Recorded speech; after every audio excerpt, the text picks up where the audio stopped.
Good morning, week 6, Sales 101. Let's go for it. And just another reminder, please rename yourself with your cohort number in front of your name. This just helps us move you all into the breakout sessions flawlessly. Thank you, Corey and Raj, for doing that. Ariel, can you remind everybody who you are? Oh, of course. I'm Ariel Rubin, and I'm a venture catalyst with Oregon RAIN, and I serve Coburg, Cresswell, and Florence, so Lane County based. And I'm really excited to be here. My family owns Hummingbird Wholesale in Eugene, and I also have a side hustle, and I'm part of a startup making hazelnut milk. So I'm super thrilled to be your host this morning.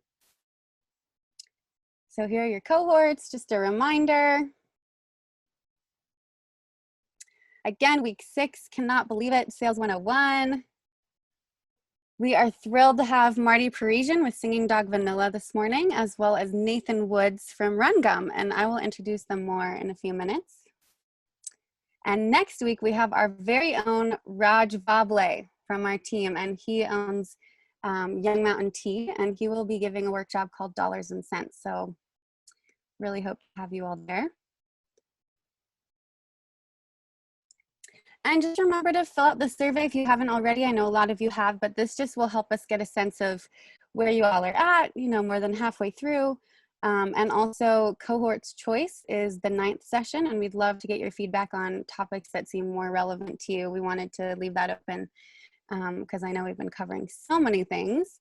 And then there's also a section on there where you can add in your social media and your website information so that we can group share and all like and subscribe so that we can support each other. So that would be awesome.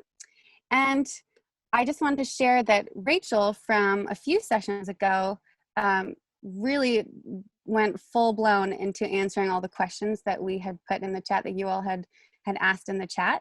And here's just an example.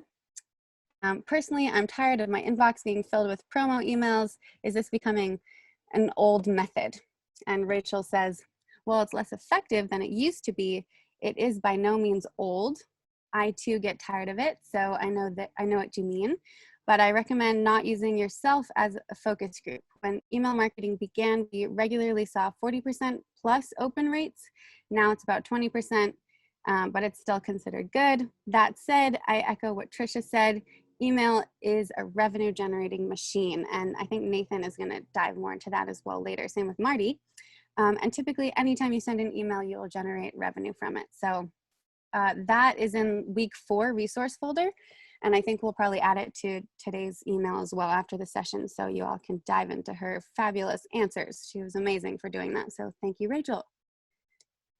And I just wanted to remind you all that I'm promoting on social media. That's one of my jobs here at RAIN. And if you all wouldn't mind just following us on Facebook, Instagram, and Twitter if you haven't already, because I'm posting just little features of all of you, and it'd be awesome if you all would comment and like and, share the love, especially because, as we all know, posts that get more chatting, more, what am I trying to say? Anyways, they get prioritized more within the algorithms. So go ahead and like those and comment, and then the algorithms will feature those posts more. So I'd love to get you all out there. And I just wanted to say, you all are crushing it despite these wild world, COVID is definitely thrown us all for a big loop. And you all are still showing up, you're still here. And I know last week's session was a bit of a overwhelm, brain explosion, and you all are still here and showing up and doing your best. And I just want to say I'm super inspired, and I think you all are crushing it. So give yourselves a pat on the back. You all are amazing, and thank you again. You make this so fun. I'm going to hand it over to Caroline for a moment, our executive director, and she's just going to chat about the prizes and graduation for the end of this program. Caroline? Thank you, Ariel. As you guys know, we've been working to put some prizes together and really trying to come up with a package that would be the most useful based on the digital marketing that you're all learning. And so we've managed to collect actually $8,000, but the first 7 are going to go to 7 different RAINmakers at $1,000 each that will be used for running some Google ads. And we're doing that on a lottery system basis. And so one prize per company. So I know that there's some co-founders on here. And if 3 folks are from one company, only one will be entered into that lottery system. But most importantly, to be eligible, you have to attend at least 8 of the 10 workshops and submit all your homework by September 9th. And remember, we're not checking the homework. You don't have to do the full homework, do the aspects of it that are relevant to your company right now. And Anna on our team sent out an email to all of you earlier this week with what we believe to be your attendance and your homework. So if you want to challenge any of that, reach out to Anna. Anna, if you want to put your email in the chat again so everybody knows how to reach out to you. I know several of you have already reached out because some of you are coming in late and we're missing that, but we still want to count that as attendance. Also, we're monitoring, the cohort leaders are all monitoring who's being supportive of each other. This is all about camaraderie. Accelerators are all about the power of the cohort. And we're hoping that many of you stay connected beyond this program. So being supportive of others, we're seeing a lot of that. Just general participation, whether it's through chat or unmuting or raising your hand, and also attending, mentor sessions. Some of you aren't attending the full mentor sessions, but you're reaching out to some of the individuals outside of today's session. That's great. And the reason why we have this eligibility is not because we want to be like these staunch, micromanagers. It's that we really want the $1,000 to turn into like $100,000 in sales. We want you to get a lot of return on what we're doing. And the best way to do that is to engage. And right now, you guys, only 19 RAINmakers are eligible.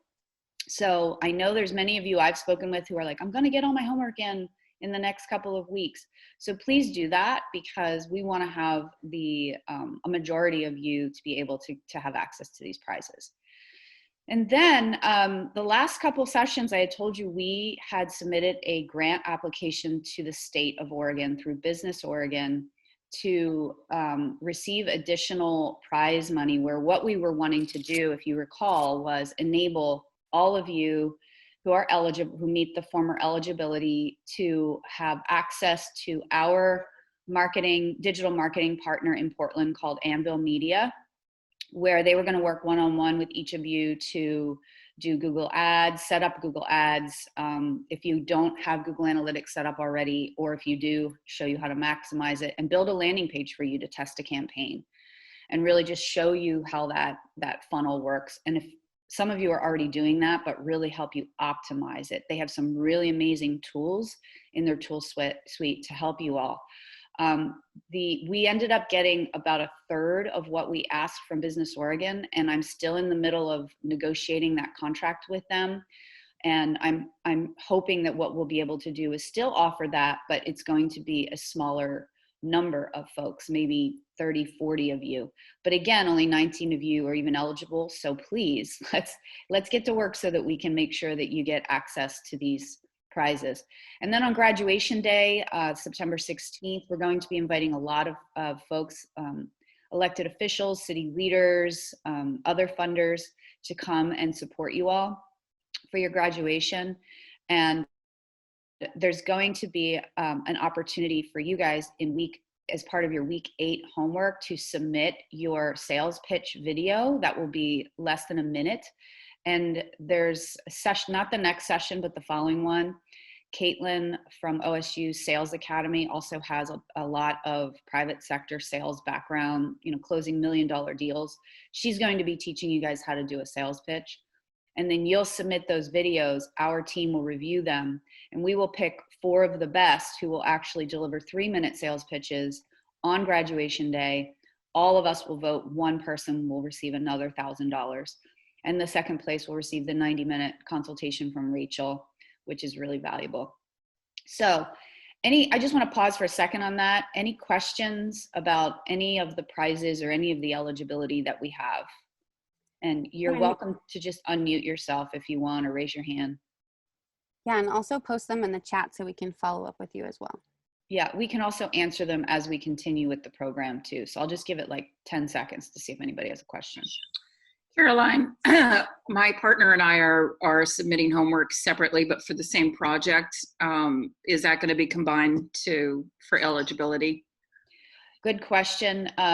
It's good that the whole team does homework just so that everybody gets exposure to that skill set, but one company will get submitted for eligibility. So if there's 3 co-founders, you won't have an advantage over others, if that makes sense. Great. Okay, so let's move on to the program. If you have other questions, please post them in the chat and I will answer them. Thanks, Ariel. Yeah, thanks, Caroline. We're super excited for graduation, you guys. It'll be very fun. Of course, a big thank you to our sponsors. We really appreciate it. We couldn't do it without you. And today's featured sponsor is Cronin Law. And Cronin Law has been serving small to mid-sized Oregon growth companies for the past decade. They are currently in the process of expanding their startup law offerings and are joining us today to share both some relevant legal tips as well as what these new startup-specific services entail. So I am very pleased to welcome Aaron and Ryan. I'm going to hand it over to you both. Thank you very much for the introduction and good morning, everybody. So working with growth stage companies has had a pretty big influence on the services that we offer as a firm. We often work with startups from formation through exit events and with a special focus on helping founders raise capital as well. So we also draft, review, and negotiate contracts of all types. And recently we've expanded our firm offerings to include employment law services. Examples of that would be like industry specific employee handbooks or drafting stock option incentive plans. And the firm also specializes in trademark and intellectual property protections, which also includes copyright and trade dress protections as well. And finally, here on the list, we regularly work with companies in the area of dispute resolution, whether that takes place internally within the company or whether it's with a third party, such as like a vendor or an independent contractor or an investor. And I'll go ahead and let Aaron take it from there. All right, next slide, please. Mm-hmm. Has it come through? I can't see it. Oh, there. Yeah. So we thought we'd give you guys a kind of, from our vantage point, a key kind of startup or key information for startups, some kind of critical pain points that are often a place of a mistake. And one of the main ones is make sure that your founder team is the right fit. Founders are going to be your greatest asset, but they will also be, without question, your greatest liability. If you have the wrong people on your team, especially someone that's not motivated, they can be an absolute drag and they can just cripple your progress. I've seen it firsthand way too many times. So that's a big one. Not everybody needs to be a founder, and you gotta put in incentive plans to keep people on the path. The other one is get it in writing. There are a lot of times people say, I do handshake deals, or you keep doing a certain thing based on a verbal agreement because it's easy and you don't want to rock the boat. And that is a recipe for disaster if you ever want to resolve a problem. So get it in writing. Even an email with it in writing is important, but obviously if you can get it in a full-fledged contract that's easy to read, that is critical. The third one is to be selective about your investors. These are also a major asset for you. Obviously, the money they bring is going to be very important, but also who they are or the philosophy they have and how they work with their companies is really important. And you can get in an investor that is just dead weight or very aggressive or takes advantage of you. And getting to know who your investors are is going to be an important thing. So you need to step back and give yourself some space to make sure you're not just jumping in with the first person you get in with. Next slide, please. Yeah, it's up. And so to close out, so what we're offering to RAIN is a complimentary consultation session. So you meet with Ryan and I over Zoom, and or if you're in town, we can try to maybe do something a little socially distant in person. We can go through any kind of hot topics you've got and look at some documentation. We can go through your formation documents and help you plan for the future and decide, you know, what maybe a course of action you might want to take is. And also for, you know, about the next month, actually through September, if you do work with us on any of our flat fee services, we will provide a 15% discount off of what we would normally charge. And if you are interested, follow up with Ryan. His email's right there, ryan@croninlawfirm.com, and he'd be happy to talk with you, and we can get going. Thank you, guys. Wow, thank you guys so much. And I just have to say, you all are so approachable. So I'm definitely signing up for my 60-minute. I think we're actually scheduled for next week. So I can't wait. Can we ask a question to them? Yeah, go for it. So, you know, you guys know the brand Wildfang and how I think it was Target that ended up creating a whole line that was very similar to them. And I know that they sue them and all that, but I wonder, is it worth it to actually do that? That is a great question. It really depends. If you get into a fight with a giant gorilla like Target, I've got a client right now that's being attacked by a sub-brand of Gap, and it is very expensive, and you know, it can be the end of you. So it's something you got to take a real hard look at and figure out what the logistics are. Great answer. Thanks for the question, Nani. And Ariel, I just wanted to hop in real quick and thank Ryan and Aaron, because I've worked with many lawyers in my former startups, and the free 60-minute startup checkup has got to be, to offer that to our whole cohort, has got to be worth tens of thousands of dollars. And so just really appreciate you taking the time to do that during this very challenging economic market. So thank you guys. Thank you. Absolutely. Okay. So today's main session, Sales 101. I have the privilege of introducing these esteemed speakers. Marty Parisian. For the past 30 years, Marty has been an entrepreneur. He has either developed new businesses or turned around failing businesses. That's impressive. He has worked with farmers and small businesses in the USA, Japan, New Zealand, Guam, Samoa, Northern Marianas, Kenya, and Micronesia that wish to expand beyond their current level. During the past 20 years, Marty has been primarily involved in marketing value-added agricultural products in the natural food segments. He has experience in launching products internationally and setting up international distribution. He has developed a professional command of business principles with a focus on international marketing and branding. Marty currently co-owns Singing Dog Vanilla, a 15-year-old company that markets its branded vanilla products in the USA, Japan, New Zealand, Australia, Taiwan, Hong Kong, Chile, Korea, and UAE. Thank you, Marty. So impressive. And then Nathan here, Nathan Woods. Nathan Woods is the COO, Chief Operating Officer, AKA Chief of Stuff at RunGum, a Eugene-based brand that helps make people's busy day not suck with their performance-boosting energy gum. Nathan is employee number 1 for the 6-year-old company and has seen the company go from its very first sale on its website in October 2014 to launching nationwide in Target and Walmart, which I hear is pretty recent. So congrats, super exciting. When he isn't leading day-to-day operations for RunGum, Nathan focuses his attention to their direct-to-consumer and digital marketing efforts. So I am pleased to welcome both of them. Marty, why don't you take it away? Okay, and Corey, do we have that survey up? It's okay to put that up?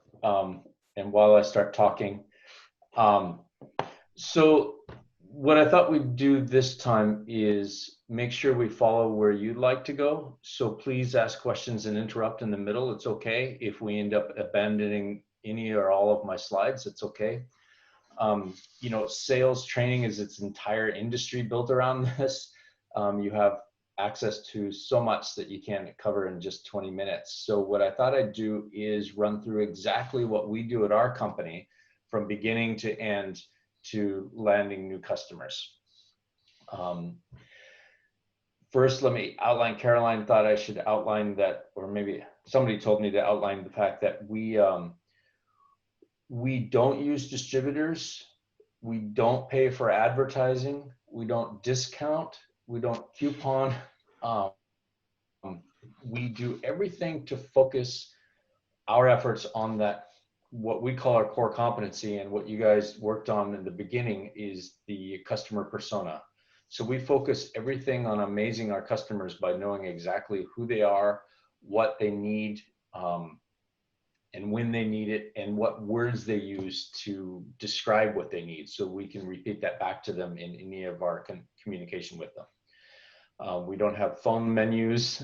We have a system that I'll tell you about at the end that allows us to, anyone we can use anywhere in the world where we are, we can answer the phone, take a customer order, and within 15 minutes, that order is ready to be fulfilled and shipped to the customer from either East Coast or West Coast. And so that frames everything I'm about to tell you, is on how we reach our customers, let them know we exist, and then land them in the customer. Most of our customers are, they come by recommendation from other fans. And when I say customers, I'm talking about places like food manufacturers like Talenti Gelato, or small mom and pop scoop shops like, or bakeries like here in Eugene, Sweet Life type places, Salt and Straw in Portland, Ritz-Carlton's, Four Seasons. These are the kind of places that are our customers. So large manufacturers down to just the small mom and pop shop, or grocery stores like Whole Foods or Natural Grocers, or even your local food co-op. So these are the places I'm talking about for this particular business. Hey, Marty, we got the poll results for you as well. Oh yeah, I'm sorry, I see it up there. So I'm surprised about the second. Oh no, no, these are exactly what I was expecting. So, you know, if you see how few times you actually have ordered or responded to a cold call or a cold email, and usually I would argue it's because they didn't exactly address what your needs are at your business. Which in business, you know, the needs are really, when you come down to it, what you're focusing on is two things that a business customer needs. Either you're going to increase sales or decrease expenses. Those are your two value propositions that you're bringing to a customer. And then how many times a day does your company receive unsolicited calls or emails? 1 or 5. That's pretty decent, actually. Once you've been around a long time, you start to get a lot more than that, and you realize how many. And the point of having you do this is so you realize when you start is think of yourself in this position when you start approaching potential customers.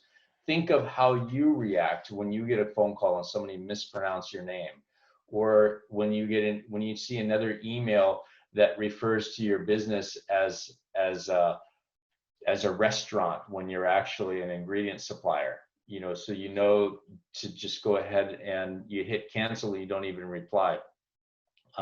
So when Nathan is talking later about emails, think about this. And when you're talking about calling people, what I'm going to talk about, business customers, picture yourself in these positions. Every time you've gotten a phone call, or in the hair went up on the back of your neck, because you can tell instantly it's a sales call.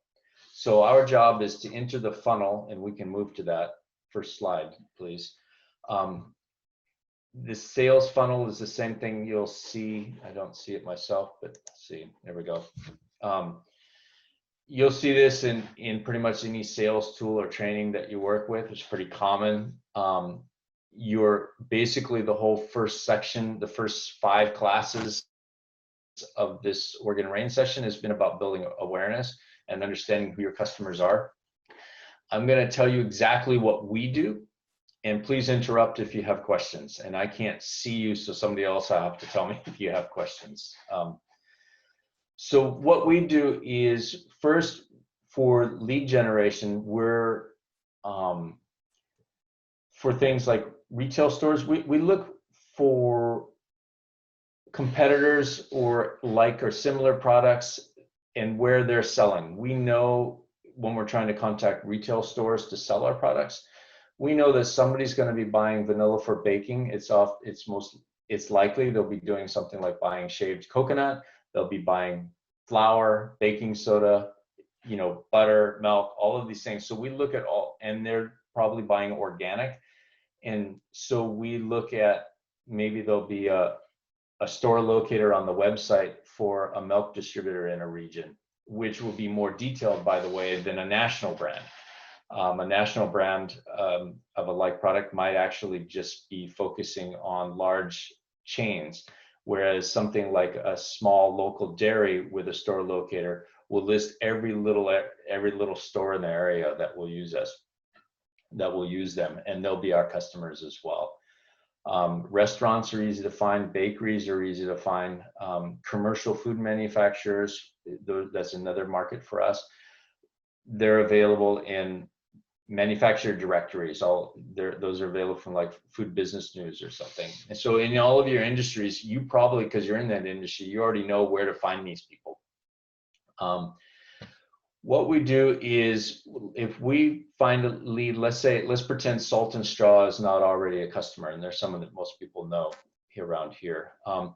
What we would do first is we want to make sure we get the name right of the person that we're contacting. So it's funny how it works for us. Is as simple as a phone call. We just call, and whoever answers the phone, we say, and I've got it written out here roughly what we say. Each of the sales people is like, hey, I'd like to send some information to your whoever buyer. I got a call yesterday from someone selling vacuum sealers when I made this, so I put that in there. But I'd like to send information to your person that would be buying your vacuum sealers. Who should I attention that to? And they'll always give you names. They'll say, oh, that's Julie over in equipment management or in maintenance. So they'll always give you a name. But here's one thing that we've learned: never call and say, can I send some information to your buyer? So many times they'll say, well, no, or I don't have permission to let you do that. But if you just ask for the name, they'll give it to you, and now you have the name. And sometimes it's okay to follow up and say, hey, when do you think the best time to contact her would be? Hey, Marty, just really quick, I'm on the second slide. I just wanted to make sure that we're on the right slide. Okay, go ahead.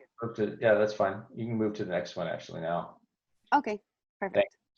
So once we get their name, what we've learned to do is really old world, but we send a postcard, not a letter, not something with information, but something so that they can become aware of our brand if they've never heard of it before. And this postcard may go straight from their mail into the waste bucket, but they've then seen our brand. But we try to make them interesting enough or funny enough that they get pinned up and they're somewhere. Our most successful one was a picture of a chef holding 2 knives up, and the tagline just says, we have to offer the best quality vanilla. Our customers carry knives. Those were pinned up in restaurants wherever we went. It just got popular and people knew us. And what happens with this, and the reason for this, and we don't try to put any information other than our contact information on the back of the card. When we first started our business, we landed Great Harvest Bread's corporate account we became a preferred vendor. And we were given 2 weeks before their national convention to contact everybody and let them know that we exist. We sent them all postcards and then showed up at their convention, and they'd come to our booth and they'd all say, oh, I've heard of you guys. Oh, I've heard of you guys. But we know they hadn't heard of us. We just started. There was no way they'd heard of us. And then a couple of them mentioned the postcard. And then we realized that that was a great way, and we've been doing it for 15 years. So now that we send the postcard to the person we got the name, and then we keep track of this in our customer relationship management system I'll tell you about, and we schedule a phone call to follow up with this. So after this has arrived, probably within about 2 days, we give them a call. And you can go to the next slide, please. By the way, this card here was for the health and beauty buyers at grocery stores. That's what that card was directed to. So then, oh, thanks for whoever added the nice little graphic there. So then what we do, we're able to then call and ask for the person by name. And we say, hey, you know, this is Ariel from Singing Dog Vanilla. I'm calling for Julie. And oftentimes Julie she'll know who we are. We know her name is, and they take the phone call. These little steps were all it took to get them to understand who we were.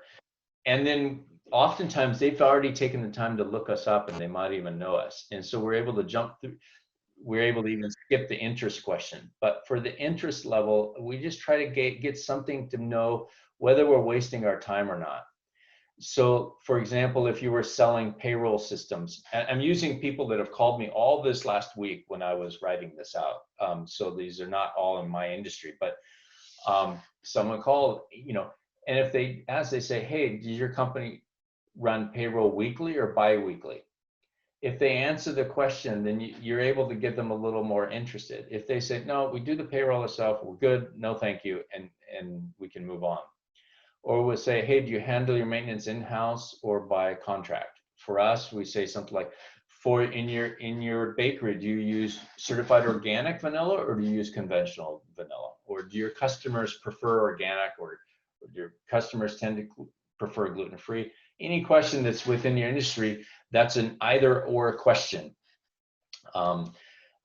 We've used this forever. My daughter, when she was 3, she even heard this question asked so much by me that she one time said to me, as she was sitting at my foot, said, Dad, do you want to take me to ride on the swing set or on the slides? So she even internalized this when she was about 3 years old, because this is how we've always done this. And then getting them to make a baby step, small decision. And usually that decision is to tell you how they would like more information sent to them. And once they've said, instead of saying, can I send you in some information? Now you're giving them a yes, no question. And no is just as easy as yes. But when you say something like, and I see I put a yes, no question right up there, but would you like me to send the pricing by email or mail it to you, is what that was supposed to say. Or would you like me to send a page link, or would you like me to include anybody else on the information I'm about to send you? And oftentimes you can get another name, someone else, like a manager or something, they're going to have to get permission from. Or in the case of like a head chef, it'll be the pastry chef who will actually be making that decision. Any questions before we move on to the next slide? Yeah, there is one here from Stacy, who has a good question that seems COVID specific. She asks, does the new delays with the post office impact your time frame for follow-up calls? We've always scheduled our follow-up calls to be a week out, and that hasn't changed. And as a matter of fact, even our customer acquisition hasn't changed. Since March, when the COVID's really kind of hit, we've landed 100, I've written it down here, we've got 113 new commercial accounts.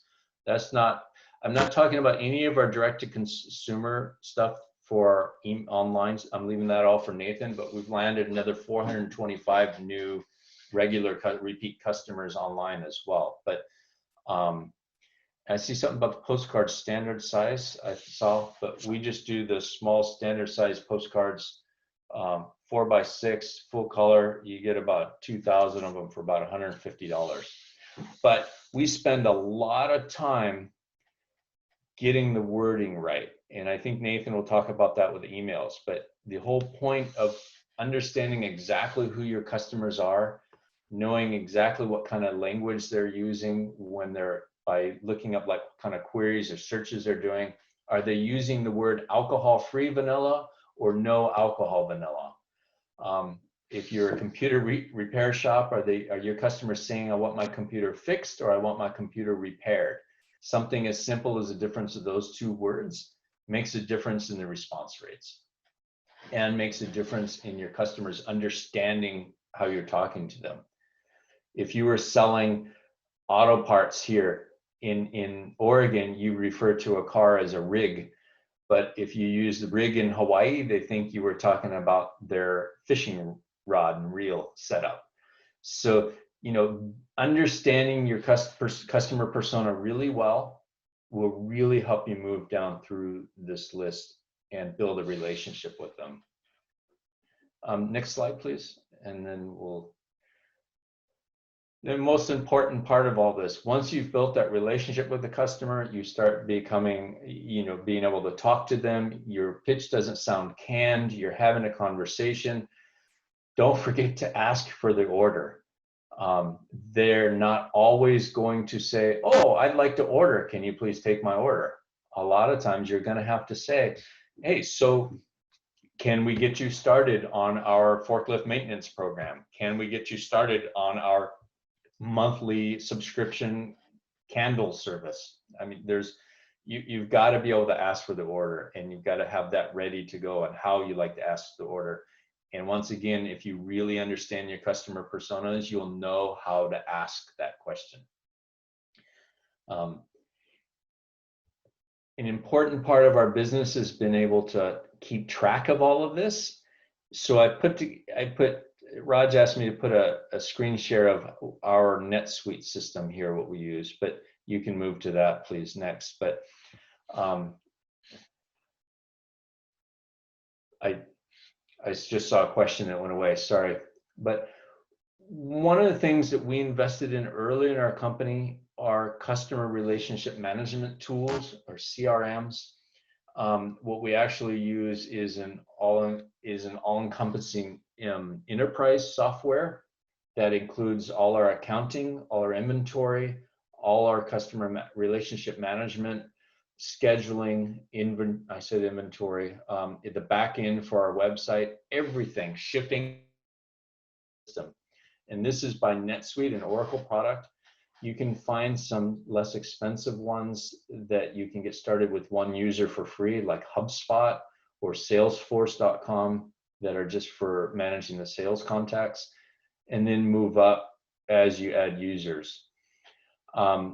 Our system, this system here costs about $30,000 a year.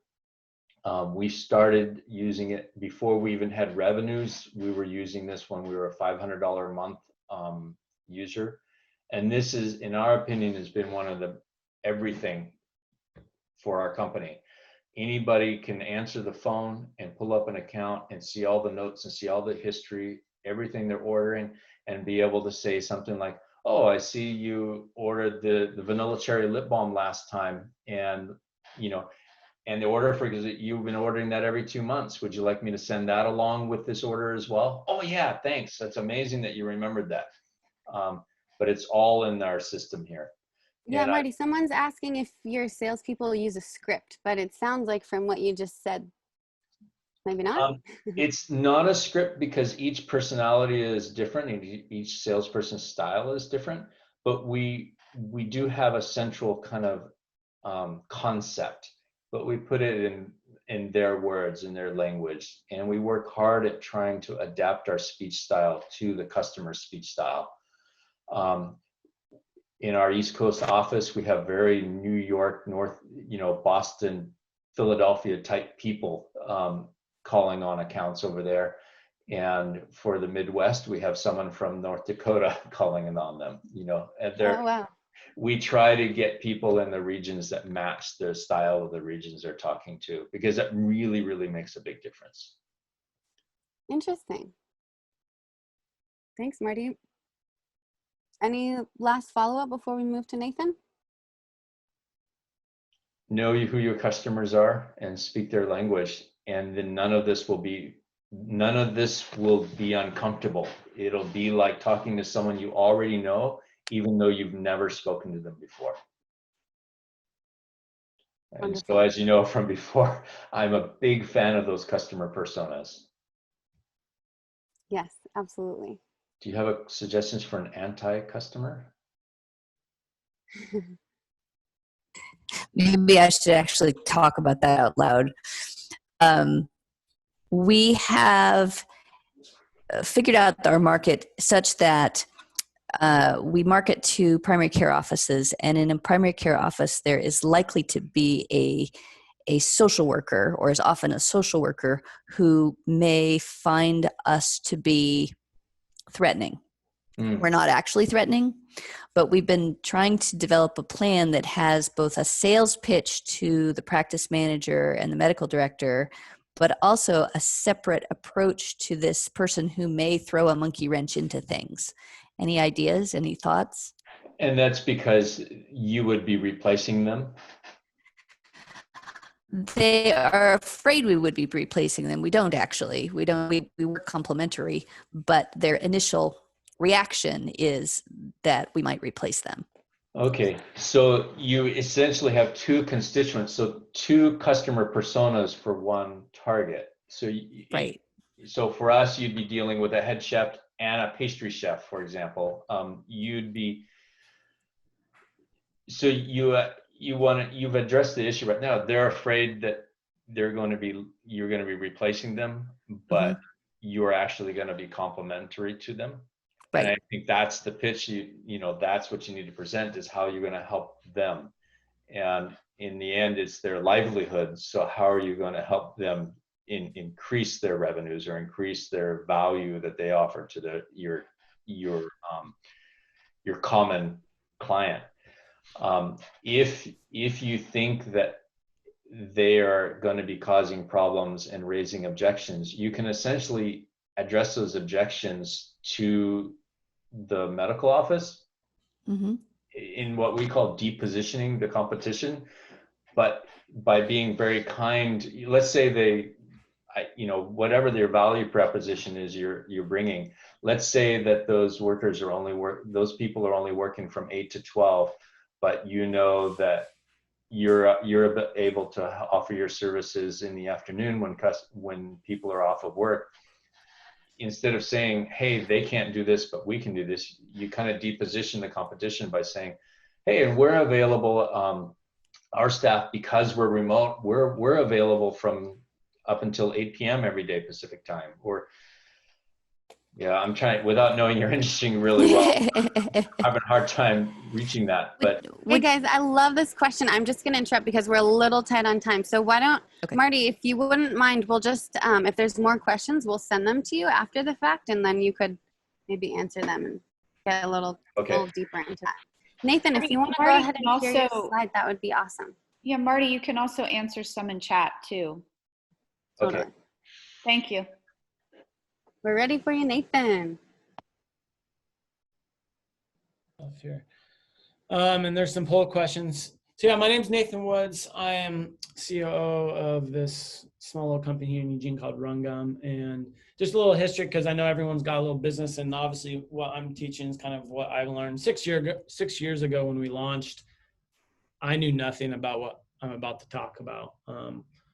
I didn't come from any kind of industry where I'm selling a product online or anywhere. And so a lot of this was kind of bootstrapping and doing what you guys are doing. And like, I need to figure out how to learn what a funnel is and how you sell to people online or whatnot. And so 6 years ago, I was no different than what you guys are doing right now, or you guys are probably farther along than I was in a lot of ways. So what I'm going to talk about is a little bit more of kind of the deeper funnel, the online sales.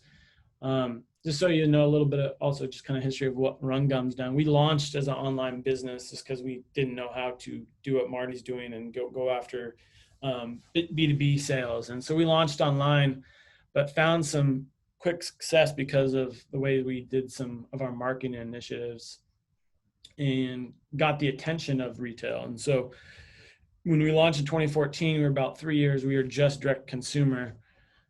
And then we quickly kind of our company shifted because of demand into this more of a wholesale B2B business. We're selling to regional grocery stores and obviously running stores and sports stores, REIs and Target and Walmart. And we had shifted our majority of our business, how we operated in that way, and kind of doing a lot of the stuff that Marty was talking about as far as the way we were calling upon retailers and going to events and doing postcards and a lot of those things. And kind of moved away from the online business, although that was still there. And then, we're all having to pivot in different ways with COVID. And the one thing that happened to us is being a new product. When people, I think, depending on what you're selling, Marty's selling vanilla, people understand vanilla when you call them. And so it's maybe a little easier to kind of be able to swap a vanilla, but we're an energy gum. And I probably should have had a poll on here of how many people have heard an energy gum. And so one thing that happened with COVID for us was all these retailers, Kroger, H-E-B, Publix, that we had meetings set up for the spring because they're like, oh yeah, I'd like the idea of a new product, quickly told us, hey, we can't do that this year. So we had to really quickly move back into a focus of our direct consumer business. And And none of this stuff has changed. It's just kind of a refocus. So that's kind of where I'm coming from. So you guys know, and I know Rachel talked a lot about digital marketing for you guys, from social media to even a little bit of email marketing. And so I will do my best to kind of share a little bit about how we've done it. If you look at the funnel that Marty showed, that this is the same one that Rachel showed you guys.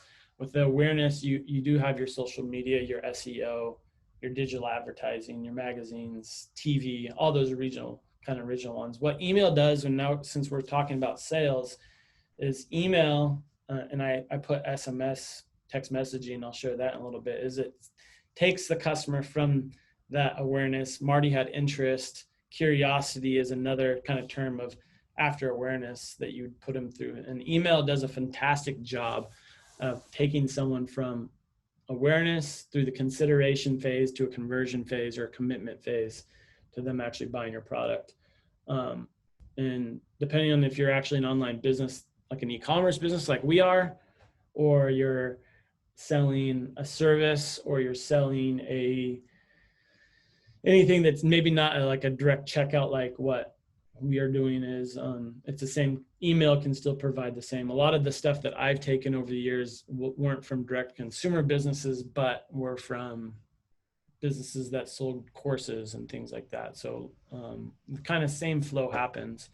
And one kind of idea that I want to kind of share with you guys. Hey, Nathan, sorry to interrupt you. Did you want to go over the poll real quick? Oh yeah. So I just wanted, this is more the poll coming from your own perspective as a consumer. How often do you open emails from companies? A lot of you say every day. And then you guys do. And then most of you say, however, that it's all junk, and you never purchase actually from them. And I'm going to share a slide here in just a second. You might have already seen it, kind of what email does for our business as a brand. Because I agree, as a consumer, emails, you sometimes wonder if they have any importance as a consumer to your buying behavior.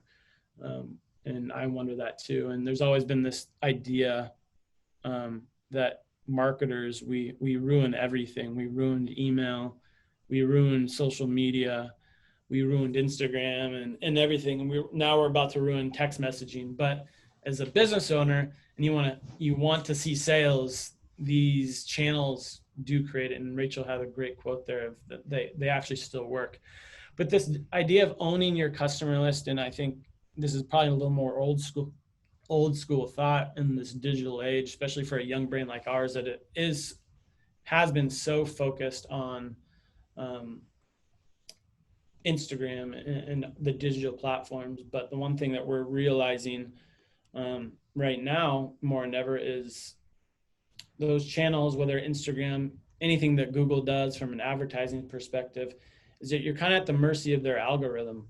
And whether you're spending money on Facebook, spending money on Google, at any point, those brands can change. In 4 months of COVID, we've seen our ad spend cost per acquisition. So basically the cost to get the sale went, starting at COVID, super high, and then dropped to the levels of like 2010 levels. And now we're at record crazy cost to acquire a customer on through advertising. So you're always at the mercy of them. And the idea of owning your list through email allows you to kind of control your destiny to some level. And so that's why I'm just going to focus on emails right now and the importance of them, and go a little deeper on for the sales side. And I know I don't have a lot of time. I've been rambling already, but for us, just so you know, emails on our online sales drive 30% of our online revenue. And I preface that saying 30% of people that click directly from an email. So it's not tracking people that maybe saw an email 3 days ago and then decide to go straight to .com, but people that go directly from an email to our site. And you can kind of see 20% are campaigns, which are the one-off email that you might work on today to push out tomorrow. And 14% of that is automation, which we're going to talk about a little bit more in depth today, about creating emails, having them made, don't have to touch them anymore, and they're going to create revenue for you. Hey, Nathan, sorry to interrupt you. Do you mind clicking the present view so that it shows the full slides all the way top right, all the way over? Yes, yeah, just click. I don't present a whole lot, so. There you go. No worries. That's much better. Thank you. No problem. so that's kind of what our business is. So it does work. And this is, I'm part of a lot of online direct consumer e-commerce masterminds. And this is kind of the standard for a lot of them is trying to be in that 30% of their online revenue through email. I will preface a little bit that, you know, that's going to be somewhat now shared with text messaging marketing that's starting to work really well. And I'll get into that in a little bit.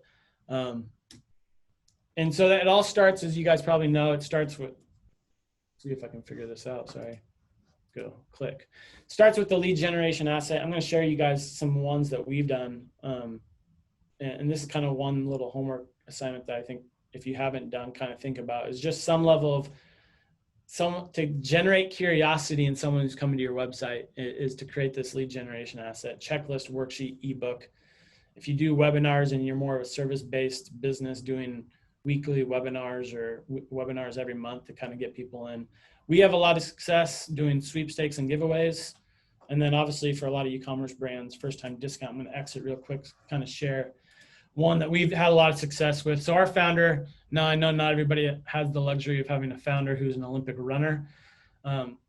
We do. And so we took something he wrote in a journal and turned it into an ebook. And when we launched this ebook, we generated 18,000 emails.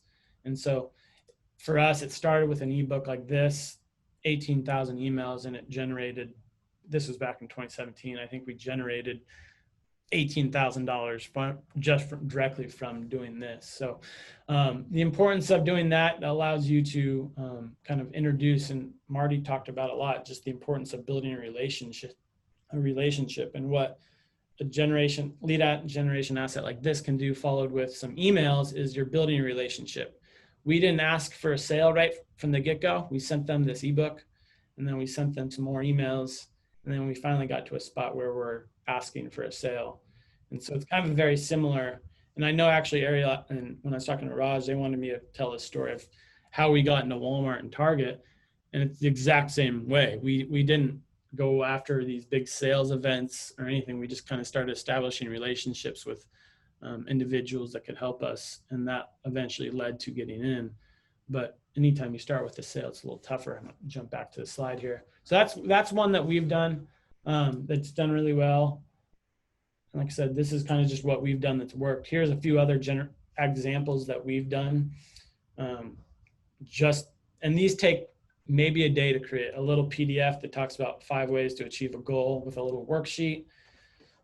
7 proven nutrition strategies to boost your performance. Obviously, being a very athletic-based business, things like this work. Giveaways, although going back the other way now. Sorry, I don't know how to on this slide.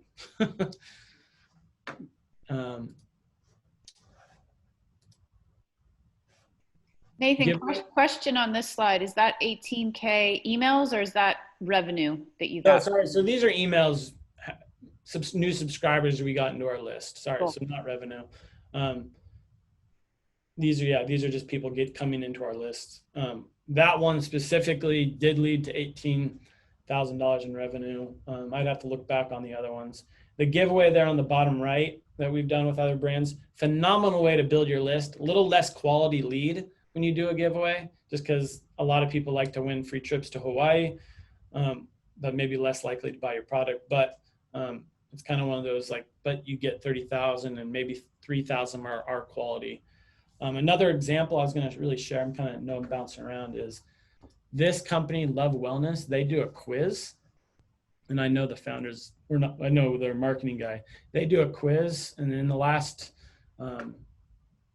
basically this calendar, they started doing this last summer. They were able to generate 450,000 emails through a quiz. So there's a lot of ways to get people into your list that is not selling them a product right away, but giving them more information. And then that leads to how are you going to nurture them? How are you going to welcome them into your company? And that's kind of where I have kind of just here. I know you guys did a little bit, and one of your homeworks was maybe to create a welcome email sequence. And I just want to provide a little more detail on what that could look like. And this is kind of what we do exactly at RunGum, is that your first email would be delivering that asset. that second email would be kind of, what we do is we just tell our story. We have a unique story, but all you guys have a very unique story. And that story is a lot of reasons why people buy your product, not just because you have a great product, but because of the story of why you create it and who you are.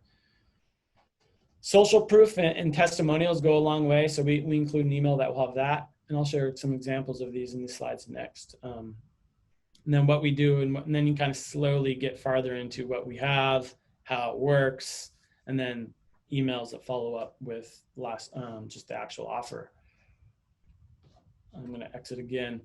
We use a platform, and if you're in e-commerce, there's a lot. We use one called Klaviyo, but you can kind of see in most, whether you're MailChimp, HubSpot, ConvertKit, all of them kind of have very similar, if you're going to create an automated email sequence, that you kind of have a similar flow. But this is what it looks like if you're in Klaviyo, but they'll all be similar. Of basically, you send their one email immediately, and then you can kind of wait a day, send the next email, wait a day, send the next mail. The beauty of it is these are created and consumers are going to get these emails. And as Rachel kind of mentioned, 20% open rates is kind of a standard. You'll see as you do your first email, you might have higher. On our welcome email from like an asset like Training Log, we'll have 60, 70%. And then it'll kind of dwindle down, and by the time you're in your sales emails or actual call to action, hey, buy now, save 20%, get a discount, they'll drop down to that 20-something%. Nathan, in each of those email drips, if you click on that, will it give you the analytics for open rates? Yeah, this one's just an example. I can go back and find, sorry, this is, so again, this is kind of what Klaviyo looks like. It's just different. Try to find the one that. That's all right. No. I know we're short on time, but appreciate you showing the. This one was for a giveaway that we did just recently here in July for a pair of shoes, just our own giveaway. You can kind of see much higher open rates, and this is not even selling a product. This is just saying, hey, you're in a giveaway, and although it's not a ton, you can see that it generated revenue, but in no way did we ever ask for a sale in any of that. And so it's for a simple giveaway that you're not even attempting to sell anything, it can still generate revenue. These next few slides, you can kind of just see, here's some examples, and I think you guys will all have these. Here's some examples. I pulled all of these. So as I mentioned at the very start, I knew nothing how to do a business like this when we launched. And so I relied on seeing what other brands do. And one of those ways that have come up recently, I put as an asset or something to do, is an email site called reallygoodemails.com. And whether you're in e-commerce and service and tech, it conglomerates all these emails from amazing brands and just kind of shows you what they look like. And, I think as you kind of look, a lot of them are very same, kind of model a lot of our work out of each other. But some examples of what a welcome email looks like. This is our Who Are We email and what that looks like. And then another brand that kind of more testimonials. If you're into cabins, and again, I want to share kind of some different examples: clothing, energy gum, some more apparel, books. How it works is kind of how we have, this is kind of the one we work to kind of get more into the product. We combine it with some testimonials. The offer kind of email, hey, get 10% off your first purchase right now, and then kind of the last chance. So some examples of what an automated email working flow could look like with 7 emails over the course of 10, 14 days. And really, again, this is realgoodemails.com. It's phenomenal as kind of to get inspiration from. I know if you don't have a designer, a lot of these email platforms will be able to help you get a good looking email. Going back to what Marty says, the most important thing though is knowing your customer and clarifying your message so you don't actually confuse them with what you're selling, and making it clear is more important than how it looks. I know a lot of businesses that don't have anything that looks pretty, and they still just do text-based emails, automated, but still just a text-based email. So it's really about what the message is and how you're clarifying your message so you don't confuse your potential customers. So that's what our flow look. Obviously, I'm using some different examples of email companies and what they do, but this is the exact email flow that we do. for our businesses, for our Run Gun business. We test what these lead generations will be all the time. So sometimes we're doing an ebook like this. Sometimes we are doing a giveaway. Sometimes we're doing your typical get 20% off your first purchase.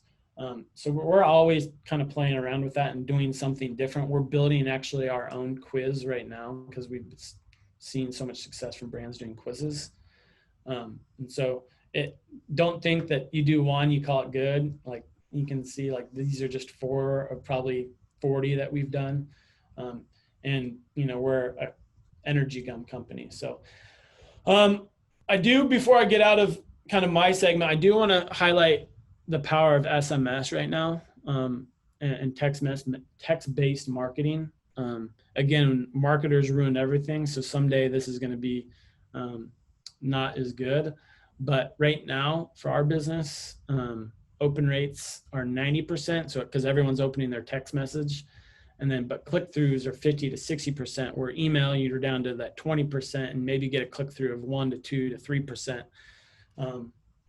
So we're really trying to build going back to building your list and building your own audience list. We're really building out SMS because in this moment it's working really well, not just for us, but a lot of brands. This is an example of a similar welcome flow, not from our brand, but from a brand called Judy, which is like a preparedness kit, which blew up obviously during the time of COVID. But you would sign up and you get an email that says, welcome, here's the percent. Their next text message was all content, nothing to do with a sale, just talking about, hey, some preparedness. And then they follow that up with some more just sales emails. And I do want to show an example. So abandoned cart, I know if you're in e-commerce, that's a really big one. And this is an example of what a text message service has been with. You're getting, this one's a little lower, 27% click-through rates, but 50% of them order, and you can see that it's driving revenue automatically. And what that kind of looks like for us is something like this, a little GIF, personalized text message, and then saying, hey, go get your offer. And then a couple of days, 12 hours later, hey, finish up, you get 20% off. So text messages is working. I know I'm from whether you're in e-commerce and direct consumer business, and if you're doing it as a way to continue to establish a relationship and not just sales. These are sales because it's abandoned cart, but our welcome emails or welcome SMS messages are more like our welcome emails of kind of guiding people through this curiosity phase, this interest phase of the funnel to get them to that first commitment. Hey, Nathan, we have one question here. Just how do you get phone numbers? How do you get phone numbers? So a couple of ways. If you go to our site right now, on mobile specifically, you're going to see a pop-up that says, hey, get $5 off. That's how we do it for right now for text messages. We did something, see if I can remember it real quick. I'm going to jump in. If I have a little time, I'm going to jump in. I don't know if I'll be able to find it that quickly. You have like 1 minute. One thing that we did that worked really super well is in July, I don't think I'm going to find it quick enough. I can send a link. In July, we are gearing up for a new product launch. And we wanted to build this SMS. So we created an early access list, like, hey, sign up for our text message service and you'll get first access to our product. And we ended up pushing that out through social media, pushing that out through our email, pushing that out through putting postcards and orders that went out. We actually sent a postcard campaign using an automated postcard service to previous customers. It's called Post Pilot, and it kind of just sends them out for you automatically. We send those out we just sent a campaign out with postcards that say, sign up for our text message to get early access to our new flavor. And then so we are able to get 4,000 people to sign up for our text message service by just saying, hey, we're about to launch a new flavor. And if you want to be first to get that new flavor, and obviously we do a lot of cool things, or a lot of things that say, hey, it might sell out quickly, which we actually did sell out quickly. we gave them access first by about 48 hours. So that was kind of the big one, but we do things from swipe ups on Instagram to kind of get informational flow, like kind of energy or productivity or performance 101 kind of sequence of text messages. And right now we're just seeing people consume that content in a more favorable way than even email. Like people aren't at this point, because not a lot of companies are using it, and eventually too many companies will and will ruin text messages. But right now, at least our consumers are loving getting the little messages.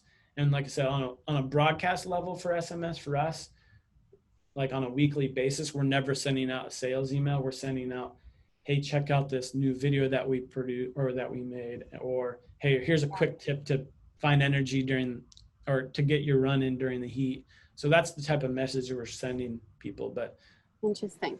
early access lists to give people some level of like VIP-ness. People love that exclusivity that they feel, at least our customers do. And so that was the biggest way we built our SMS list. I gave a couple other examples for resources. MailChimp obviously is the one way. I know HubSpot is a great one. ConvertKit, if you're less e-commerce and more content and service, is the one that I really like, because it allows you to have landing pages and up to like free 1,000 people on that list. Nathan, I'm just going to interrupt you really fast because these resources are fabulous. We do need to move into the main breakouts now. But thank you both so much. That was fabulous content. Everyone, big round of applause. Yay. Thank you, Marty. Thank you, Nathan. And we're off into breakouts, and I'm sure we can dive deeper into questions. So I'll see you in a few minutes.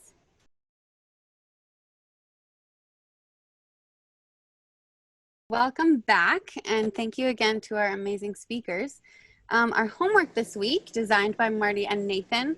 So you'll be writing your interest question, your easy yes decision question, and an action question that you would be asking your customers. So in the sales funnel, that's Marty's. And then from Nathan, thinking about lead generation assets. So that would be a checklist or workbook, worksheet, ebook, webinar, survey, all those things that we had talked about. And then thinking about your emails. So reallygoodemails.com is a great example, as we talked about. And setting up your lead nurturing welcome email automation series. So that'll be pretty exciting. And please share those in the Slack so that we can all comment and share and get feedback and sign up for your lists. And then of course, looking into CRMs, if you haven't already, to just see if there's something that, could really help you centralize all of your information. And of course, here's the homework folder. Make sure you could star it so that it's easily accessible, and make sure you submit there. We'd love to have more people eligible for the end prizes. And of course, please take the survey, as I mentioned before. We'd love to hear from you. Office hours, mentor hours, please attend. I'm sure you all have been, and it's lovely to see your faces and talk more in depth about your questions. And again, next week we have Dollars and Cents with Raj Bable. Very excited. Thank you, Raj, again. And that's it. Thank you all so much for attending. It's been wonderful. And again, thank you, Marty and Nathan, and our Cronin Law Firm sponsor. It was great to have you all today.